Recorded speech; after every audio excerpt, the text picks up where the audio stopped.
Hi everybody and welcome to today's webinar about handling collective redundancy. I'm Anna from the TUC and I'm really pleased today to be joined by Nerys Owen from the LRD, and I'll be handing over to her in a second.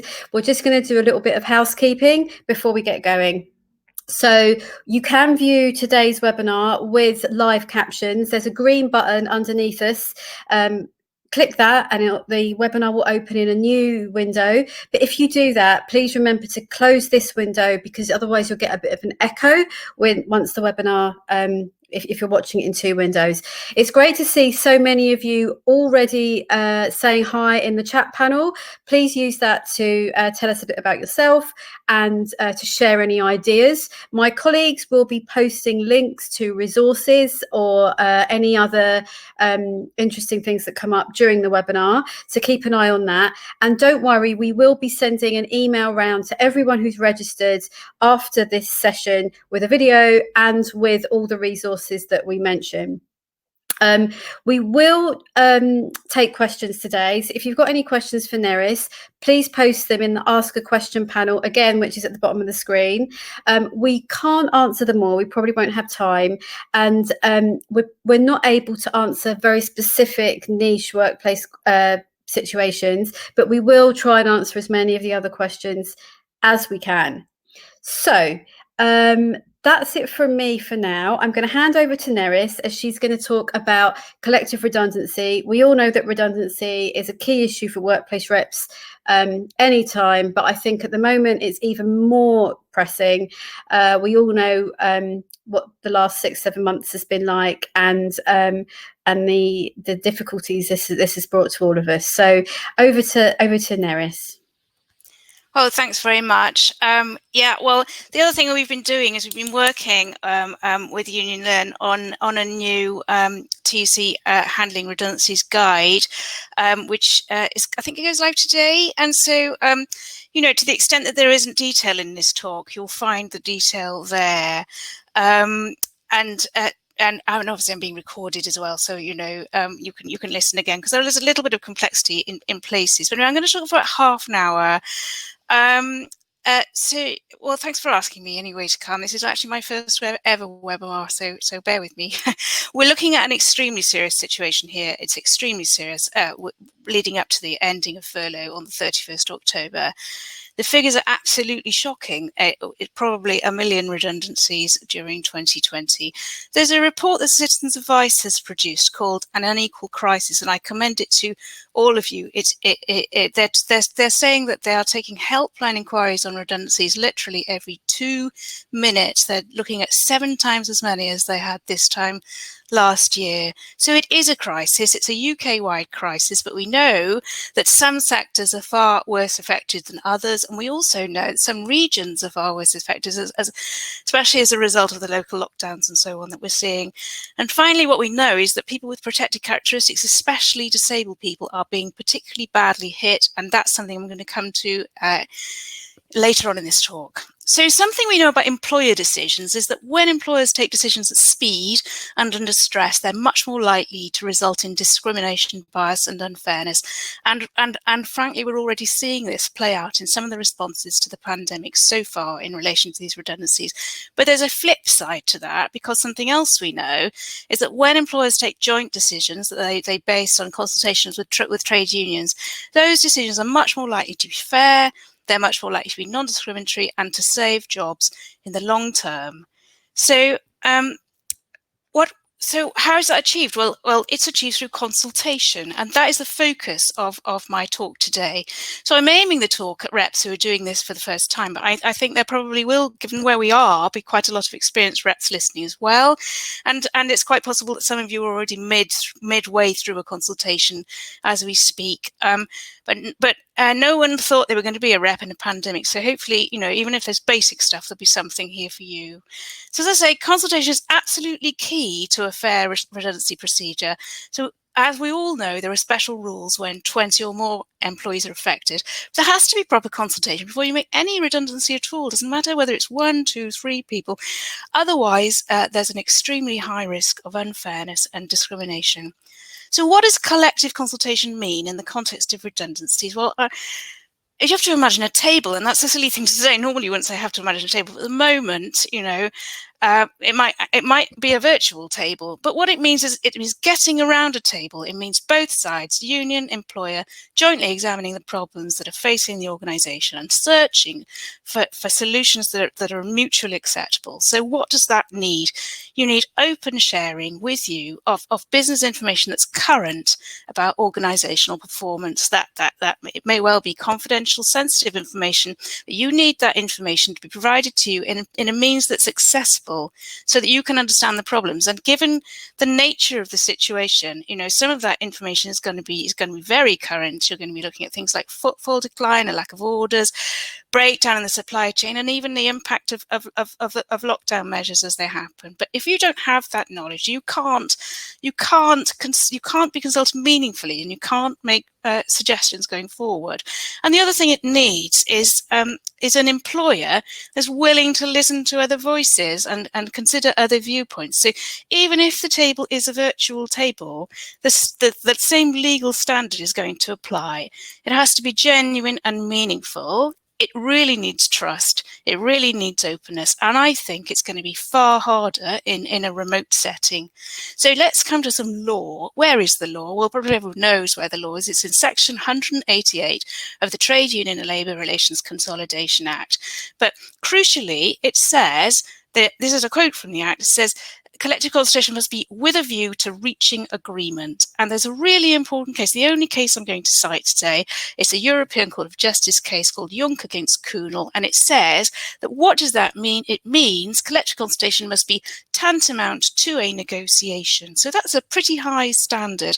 Doesn't mean that you have to reach agreement, parties have to reach agreement, but it means both sides have to do their very best to agree, and you have to operate in a spirit of agreement. And in the end, employees are the ones who have ideas. They know where savings can be made. They're doing the jobs on the ground, and so their voices need to be heard. So in this pandemic period, I found it helpful to think about collective consultation under 5 headings, and that's going to be the basis for this talk. So the first one is to think about the practical mechanics of it. How is it going to work, given where we are, while still being meaningful and still being COVID secure? A second thing I thought would be helpful to think about is that section 188, it requires collective consultation over ways of avoiding and reducing redundancies. So what sorts of practical ideas can you be putting on the table? And the third absolutely key thing is, how are you going to embed equality right through this process? Because there's plenty of evidence that COVID, as we know, is having an unequal impact, and that from what we can see so far, especially the Citizens Advice report I flagged up to you at the beginning, that's not happening. Then fourthly, what about collective consultation of the selection method? And normally they're very tried and tested path in relation to selection in redundancies, and there's not a lot of consultation necessarily needed, but in a pandemic, I think unions should have lots to say, because ACAS says it can be online. Well, maybe that's fine, but it still has to be fair, and crucially, it still has to treat people with dignity. And as I say, if you read the report I was just cited, it's pretty obvious that it's not happening in quite a lot of places.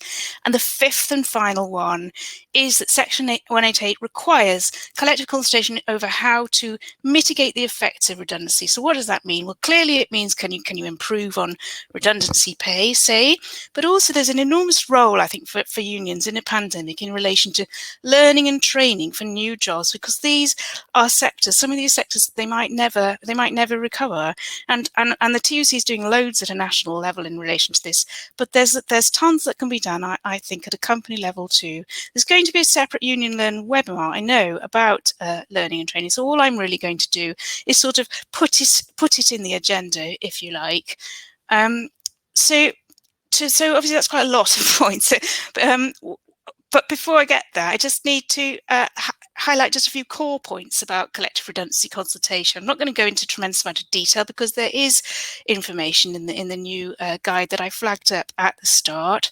So the first point, so there are special rules if 20 or more redundancy dismissals are proposed in one establishment over a 90-day period. So there's some law about one establishment. Not going to touch that. There's a bit of law too about what is 20 or more. Similarly, let's not go there today. Only employees have redundancy rights, but that includes apprentices, because apprentices are employees. So there has to be structured collective consultation over 3 topics in Section 188: avoiding redundancies, reducing their number, mitigating their effects. So there has to be collective consultation over all 3 topics. And if there isn't, then there's a risk of the legal penalty, which is the next thing we come on to. And lots of people who are listening, they'll be aware of this. It's called a protective award. It's enforced in the Employment Tribunal, and unusually, really, for Employment Tribunal remedies, it actually has real teeth. There are lots of examples of unions enforcing it effectively. I've written about some of them in our LRD guides. If you've got a large-scale redundancy exercise, it can be huge, because unless you're looking at an insolvency situation, it's linked to actual wages, and it can be as much as 90 days of pay. So there's a defence. There's a defence if the employer can establish special circumstances that made it not reasonably practicable to consult. But the key there is they have to be unexpected. So there's a rumbling question whether COVID is a special circumstance. Well, okay, obviously it's unexpected. Nobody saw it coming. But we've had a lot of, we've had several months now. There's been time to prepare, and there's been furlough, there's been financial cushions from the government. So I don't know. I mean, if let's say it is a special circumstance to some extent, that's not a get out of jail free card for the employer, because they still need to show they've done whatever they can in the time available. So they might be able to reduce it if they fail to consult properly, but they won't necessarily get rid of the protective award altogether. So another key point just to bear in mind, which again I think is quite familiar territory to a lot of you, collective consultation Section 188 isn't just about standard redundancies. It's all about threat.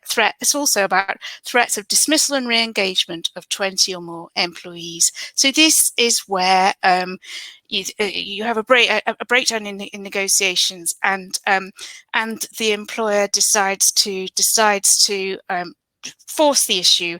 So they give notice on your existing employment contract, and at the same time they replace it with an employment contract that contains the terms and conditions that you have been resisting on a take it or leave it basis. So that's a dismissal. So that means 20 or more employees affected. That triggers Section 188 consultation. It's known as the nuclear option, for obvious reasons, because it destroys trust. But we've seen some really large-scale examples of it, haven't we? We've seen Centrica, for example, and British Airways, and I'm sure we'll see more. So next point to make, well, if there's a recognised independent trade union, the appropriate representatives are the union reps. It doesn't matter whether the affected employees are union members or how many they are. If you're a recognised union, consultation has to be with you. Now, you might not necessarily be recognised for the whole organisation, and if that's the case, then you're consulted in relation to your bargaining unit. But there will have to be elections, secret fair elections, to elect employee representatives for the other parts of the organisation. And there are issues in relation to timeframes, aren't there? I mean, we're seeing this in the news every day. It's 45 days is the crucial time, isn't it? 45 days for 100 or more redundancies, 30 days for 20 to 99 redundancies. And because of when furlough is due to end on 31st of October, these timeframes are already live. They're already live for redundancies that are planned to shed, that we're expecting to see towards the end of the month. But the crucial point here is, well, there are several crucial points. Firstly, the first redundancy dismissal notice can't be given until collective consultation is completed. But secondly, these are minimums. They're minimums. So if there's more to consult over, then more time will be required. And the last point to note is obviously there has to be individual collective consultation as well. So I said I'd talk about logistics in a pandemic, making sure it's still effective.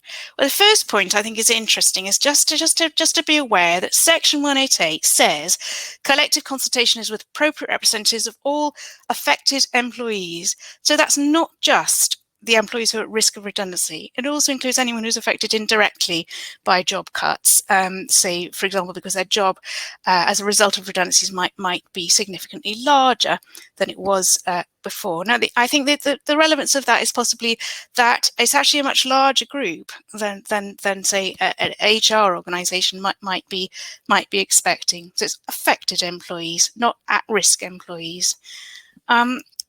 So next, there's a question, isn't there, about how is the collective consultation going to operate in your case? Is it going to be remote or is it going to be face-to-face? In which case, obviously, you have to have COVID secure, COVID secure ways of making it work, or you can have a combination. Now, something else that Section 188 says is that reps have a statutory right to, here's a quote, such accommodation and other facilities as may be appropriate. But what does that actually mean? Well, clearly, it has to mean secure IT equipment provided by the employer, enough bandwidth, dedicated IT support, perhaps, because you don't want it all to go wrong. Or, we see this happening all the time.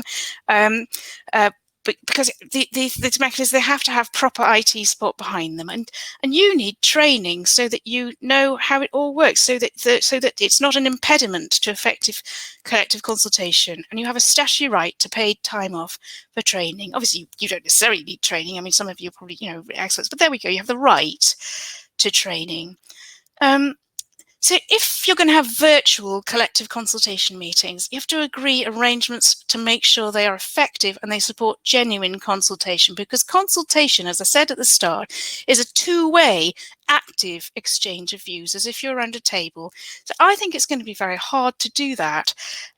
Query, is it going to work? You may be better off with traditional face-to-face consultation if you can do it in a COVID secure way or some combination.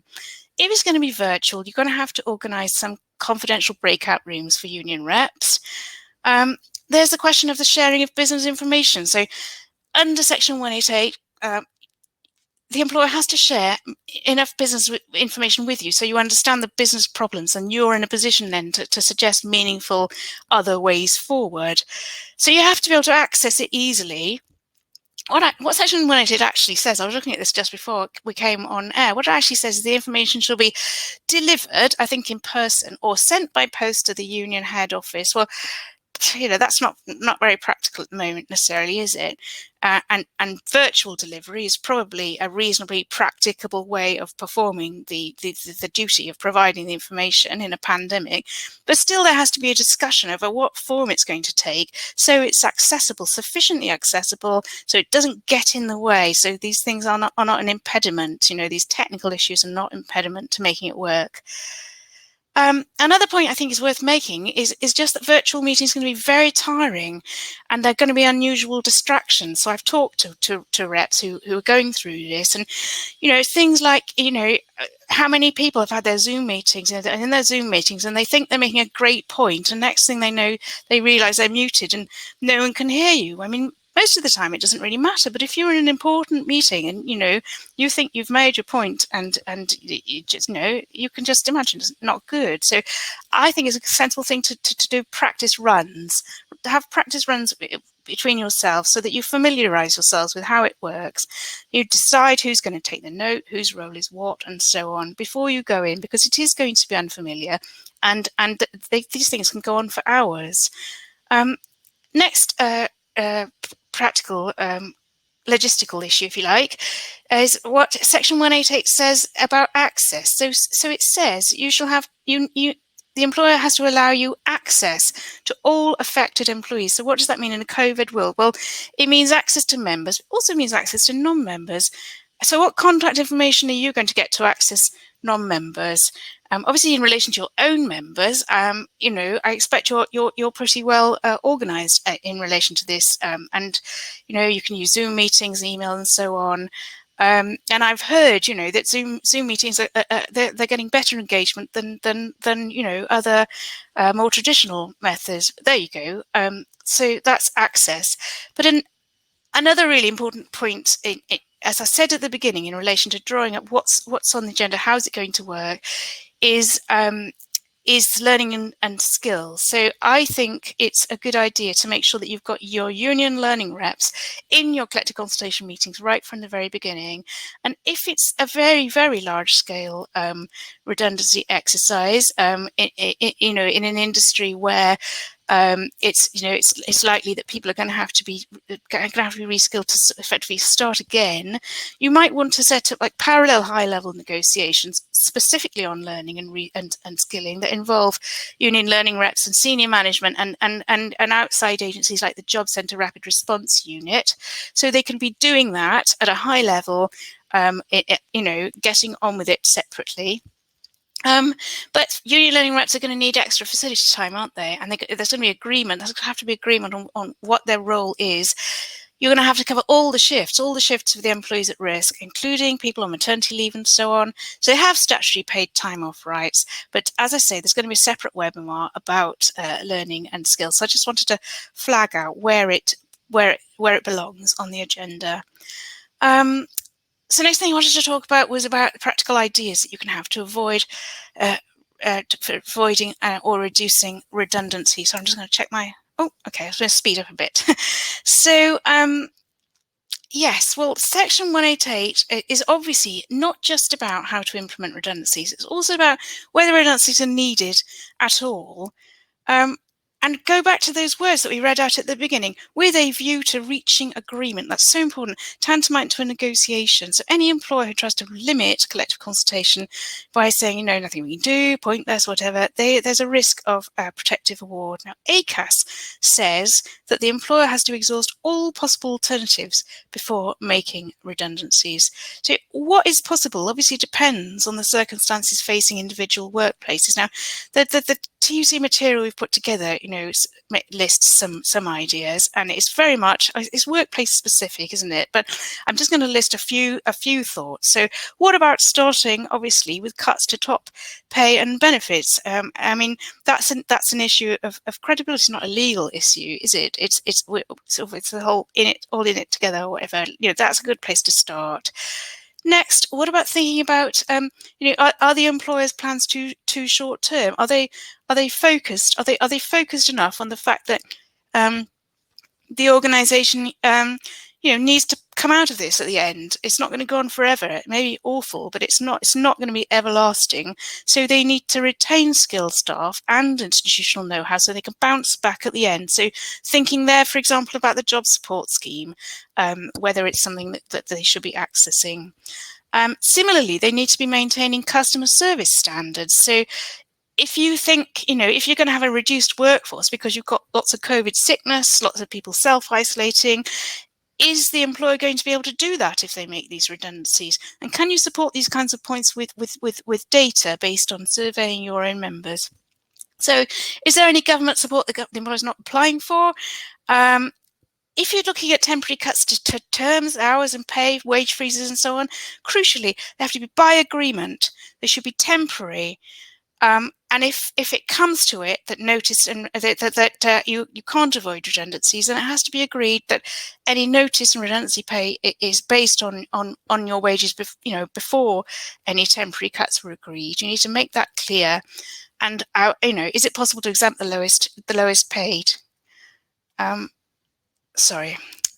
What about a recruitment freeze? Well, nearly half of private sector employers have already got a recruitment freeze in place. What about asking for volunteers? And there will be people, especially people with long service, who might get a larger redundancy payment, who might welcome a severance package, especially over this period. But it's really important that they don't feel they have to leave because the employer has failed to make the workplace safe. There's a risk of discrimination there, which I'm going to come to in a minute. What about cutting back on agency workers and contractors? You're entitled, as you know, to information on where agency workers are in the organisation for this reason. So, I mean, what about unpaid leave? But, it's a lot of people can't afford that. Similarly, part-time working. Perhaps sharing the costs of home working if it's a job that can be done from home. That's either not the case for a lot of jobs, and lots of homes are not suitable for working in, but it's an area of negotiation. So what about retraining alternative employment, setting up an internal job market so the people who are leaving, they open vacancies that can be filled by the people who are at risk. But you have to remember that obviously the special rights of women on maternity leave, people on adoption and shared parental leave, to any suitable available job that there is on a restructuring like that. Next thing, I said I would talk about equality. I'm not going fast enough. I said I would talk about equality because there's so much shocking evidence of the unequal impact of COVID. What there is growing evidence that people who are at risk of serious COVID complications, or people who live with those people, so clinically extremely vulnerable, Black, minority, ethnic, pregnant, older employees and so on, the public health list that everyone's familiar with, they are being made redundant. And you can see this if you look at the Citizens Advice report that I referred you to. They say that the vast majority, this is their words, the vast majority of people being targeted are not in work. Either they're on furlough or they're on some kind of leave. So 1 in 2, this is their data, 1 in 2 clinically extremely vulnerable employees facing redundancy. It's linked to the failure to make workplaces COVID secure. And then there have been good TUC webinars about this already. For example, watch Wilf Sullivan's on race equality, really excellent. Also, what about women? COVID causing massive problems for women. They're taking on, bulk of the childcare, they're self-isolating with children being sent home. And again, these are the Citizens Advice figures I cited before. 2 in 5 people with caring responsibilities facing redundancy. 3/4 of people facing redundancy have children under 18. So horrible statistics, but what can you do as reps? What practical things can you do? Well, obviously you can raise awareness of these issues, but you can also collect evidence. You can survey your members so that you can see what's going on, and you can furnish some hard evidence. You can ask for a structured equality impact assessment. It's not complicated. It's just about thinking in a structured way about how these redundancy proposals are impacting on protected groups. Why is that happening and what can be done about it? And then you have to make sure it's implemented, so it's not just a tick box exercise. You can also ask for these managers to be trained in equality and unconscious bias training with a COVID focus on, so that they're recognizing these issues, especially the ones who are doing the selecting. And maybe you can do that training with them if you want to. You need to make sure that selection decisions are made in a way that reduces bias and discrimination. So a classic way will be using more than one manager. It is the public sector equality duty, something that of use to you. What about selection criteria? You need to try and influence the choice of these criteria, thinking about COVID discrimination. So as always, you need to press for clear, objective criteria that can be verified by something external and solid, like a past performance appraisal. Employers should not be using things like attendance, productivity, furlough, performance, reliability, and so on over this pandemic period. Clearly, they should only be using pre-COVID records. And remember that people who are living with a disabled person, they have protection from associative disability discrimination. Okay, so it's against the law of pregnancy. It's against the law to use pregnancy-related sickness absence as a selection criterion. And what about time spent shielding if you're pregnant? You're shielding on public health advice, you may be on a maternity suspension. This is probably pregnancy discrimination. I'm sure it is if you select women who are in that situation. Obviously, the duty to make reasonable adjustments, as always. Then there's a question of automatic unfairness. Well, it's a whole list, isn't there? It's automatically unfair to select people for redundancy for raising concerns about safety at work.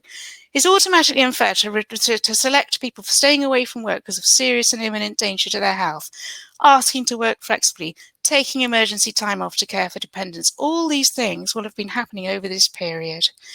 So next, and I'm going to get there. So next, I want to talk to you about collective consultation over the selection process, because as I said, normally this would be straightforward, but COVID is getting in the way of everything.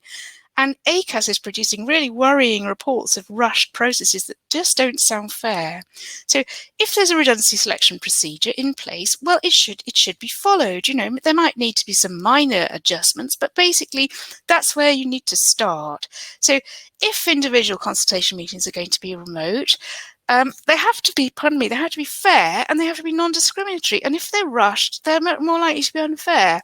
So how many meetings are there going to be? Well, obviously it's going to depend on the context, but unless the organisation's closing and everyone's going to be sacked, then the law says there has to be at least one genuine chance to change your employer's mind.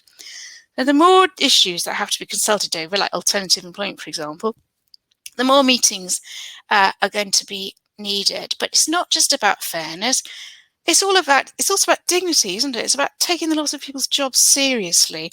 And in relation to that, I think you should be pressing employers to risk assess their selection process for mental health, because we've got people sitting in their living rooms being made redundant. You know, they need support for isolation, distress that they're under. That the employer has a duty of care to look after people's mental health, and you know, they need to remember that. So you know, more practically, with a normal redundancy selection process, employees get information in advance, don't they, to prepare for the selection meeting. So logistically, they need their scores, they need an explanation of the scores. So how are they going to get that, bearing in mind, you know, this virtual scenario? How long in advance? What are the mechanisms going to be to make sure that they understand their scores and where they sit in relation to other people and so on? And going off piece slightly, this is where you need to be encouraging your own members to start gathering together information, because it may not be, you know, they may not have to hand the information they would have normally. They need to start thinking about performance appraisals and so on, making notes so that if it comes to their turn, they can put their best case forward. What about alternative employment options? How are they going to be publicised? Because they have to be available to everybody who's at risk, not just the people who are still working. And again, you've got the special rights for women on maternity leave and so on. So if individual consultation meetings are going to be remote, there are obvious logistical issues as well to think about. They all have to have suitable IT equipment. They all have to have broadband. They need to know how to use it. Has to be secure and confidential. Right to representation by your chosen rep as a member, and to confer in private. Yes, confidential breakout rooms. Really, it's better than nothing. But is it good enough? I don't know. Obviously, adjustments for disabled employees and people whose first language is not English. A right to appeal. Is it going to be virtual? Is it going to be in person? What's it going to look like? But you should have one.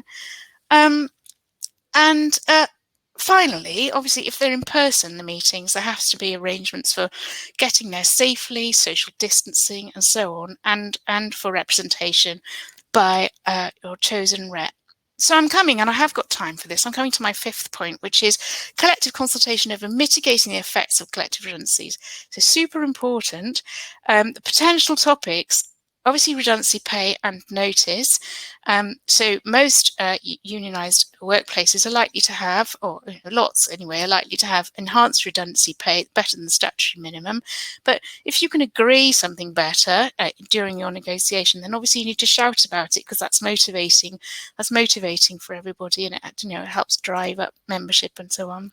What about if you can negotiate perhaps priority rehiring for post COVID, when things start getting back together again? I saw Cineworld were offering something like this, and that's something to consider. But most importantly, this is where the good quality learning and training package comes in for all redundant employees, and support package for apprentices. But there's going to be a separate webinar about that. But that there we go. And there's a statutory right, isn't there? There's a statutory right to reasonable time off for training if you've got 2 years service and looking for work. Perhaps that's something you can improve on. And the very, very last point I wanted to say, which was just to look after yourself, because I don't think anyone expected, as a rep, I don't think anyone expected to be doing this in a pandemic. And frankly, it's really easy for me to sit here in my house and say all this. You need to draw support from your colleagues and from the trade union. And I would say, I mean, it's a plug for me, but check if your branch is subscribed to the LLG helpline, and if not, get them to subscribe if they'd like to, because I'm here, we're here, not just me. And we can talk things through, even if it's just a voice, a bit of support, bit of extra outside knowledge. There we are. So that's all I wanted to say. So Thank you so much, Nerys. We are going to take a look at questions in a minute. I'll talk for a bit. A couple of our viewers have suggested you have a glass of water because they're amazed at I've how got my much tea. you've. Maybe I'll give you it. There you go. Hopefully, it's not cold. Was I Just give talking you a too minute to catch quickly? your. No, just they're saying there's so Okay. much interesting stuff, and it's been incredibly No. informative. I don't know whether you've seen the chat, but lots good. of really positive comments. But someone has said, "Yeah, have a breath," and it's really interesting. So one viewer has actually just said they'd have needed a gin. So there you go. Right. So I think we've had some fantastic advice there. Really, really helpful for any reps. And maybe you can have a look at the chat panel. There is lots of people saying how brilliant it's been and what fabulous information. I think your last point was particularly important as well, that you, as our viewers, as union reps, there might be a lot of pressure and focus on you, and you're taking the strain on behalf of others. So please do take care of yourselves. We do, as Nerys has said, the LRD is a fantastic source of information for union reps. So please do talk to your branch about subscribing if they're not already subscribed, so that you can access the information available. I would imagine that many branches already are. So just talk to some colleagues within your branch and find out how you can access that information. Right, we're going to have a look at some of the questions that have come in. While Nerys has been speaking, I've tried to combine some of them so that we cover as many points as possible. So we've had a couple of questions about the financial situation of the employer, and Nerys, you did mention the business situation and the employer making a business case to reps. So I've combined two questions here.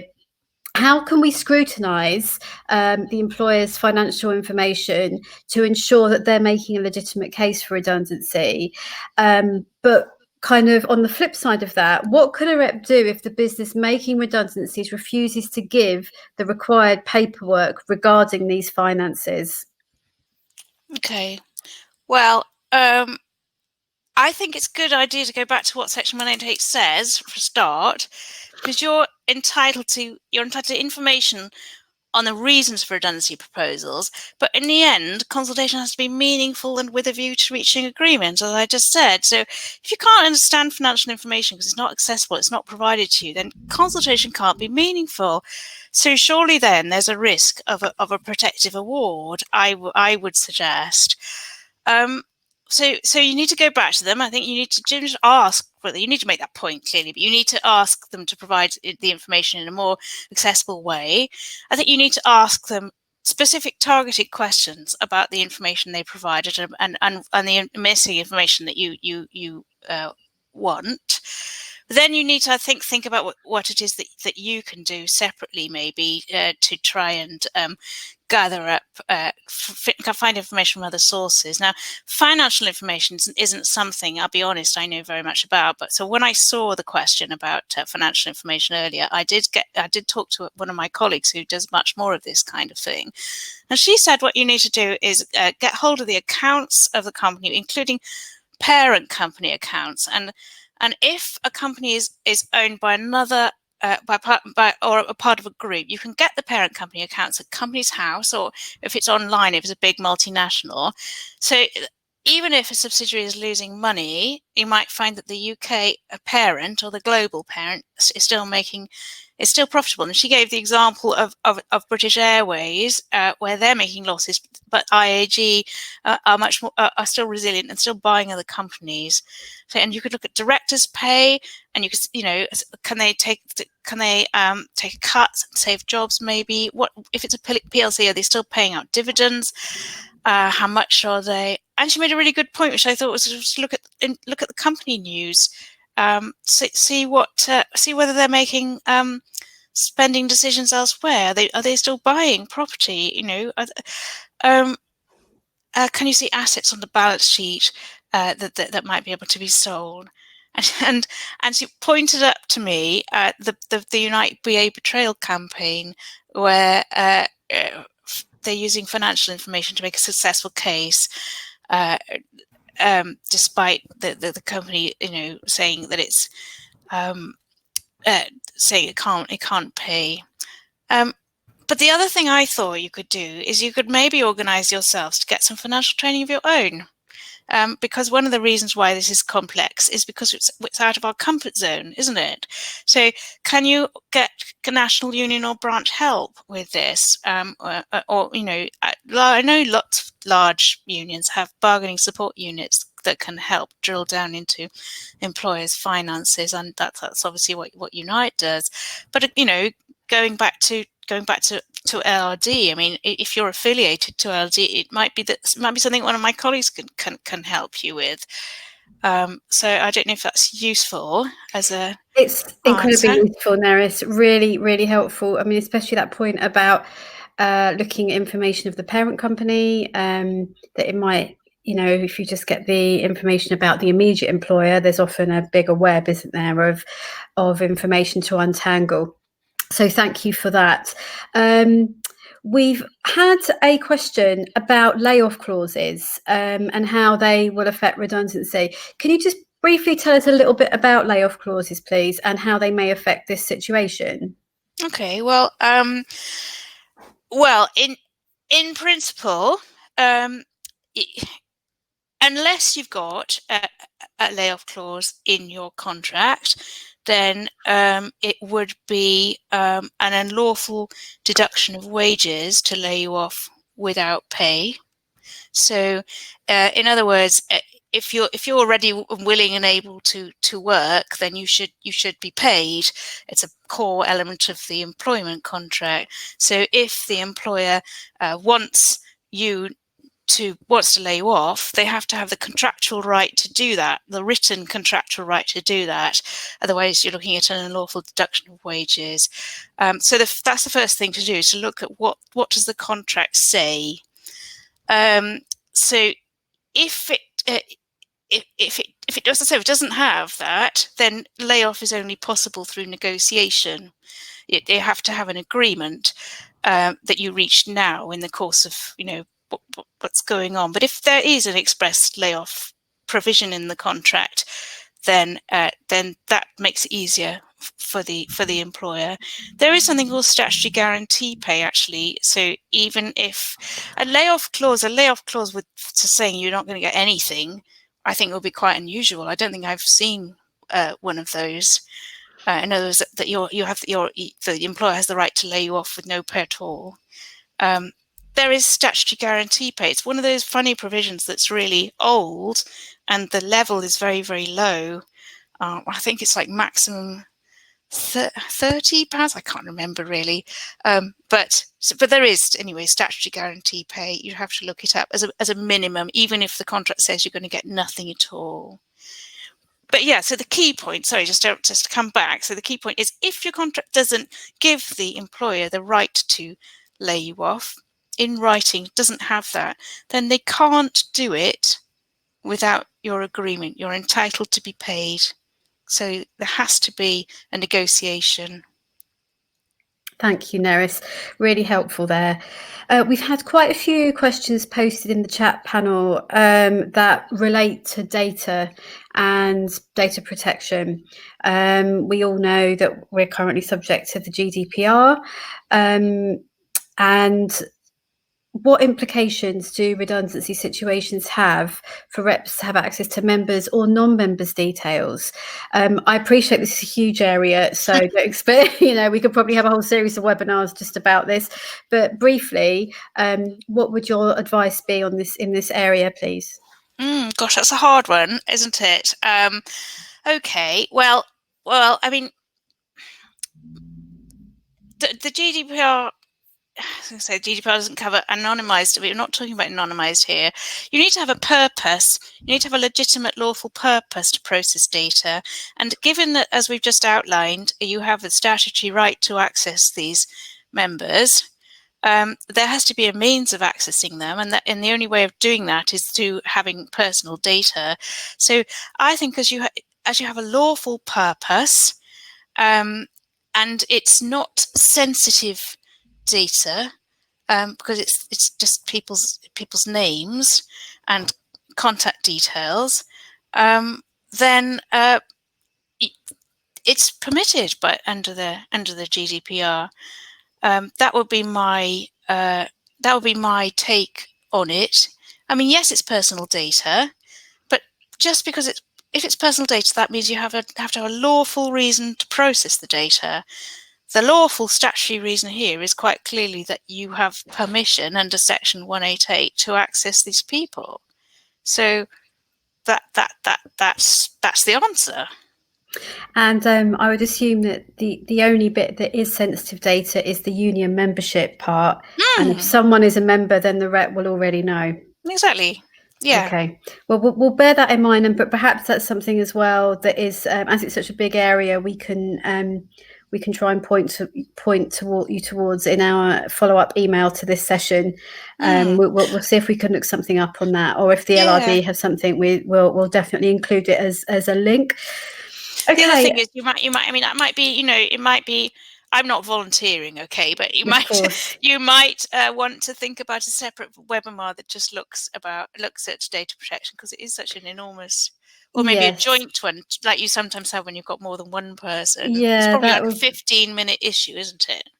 Well, we could, as I think, just covering the basics. Yeah, well, I think we can definitely look into that. It sounds really sensible, judging by some of the questions that have been posted in the chat today. Right, I think we've got time for maybe one more question. So we've had a handful of questions about equalities, and you did talk a little bit about doing an equality impact assessment.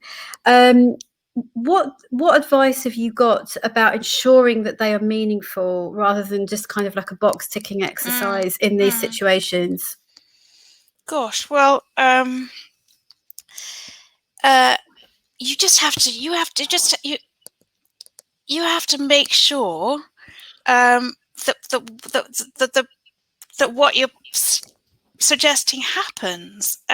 So it's about having sort of power and presence in the workplace, and I think it's also about making sure that the management understand why they're doing this. If you look on the Equality and Human Rights website, there's lots of information about developing equality impact assessments, and it's all about the purpose. What's the point? And as I said in my presentation, the point is to find out who's being affected, how they're being affected, and what can be done about it. So obviously you can have a management that'll tick boxes and but you're a union. The whole point is for you to put these points so that doesn't happen. So obviously you can also you can map your members, so you can point out where, look, here are our examples, this is why we need to do this, look what's happening. But I mean, it'll be a tick box exercise if people let them get away with it. But I don't know if that's a very helpful answer. No, thank you, Nerys. I appreciate, again, it's another huge area. So perhaps it's something we can include some more pointing towards resources about in our follow-up email. It's worth me saying that Nerys's colleague Shanaz has posted some links to a couple of the LRD publications about the GDPR situation with trade unionists, so do check that out.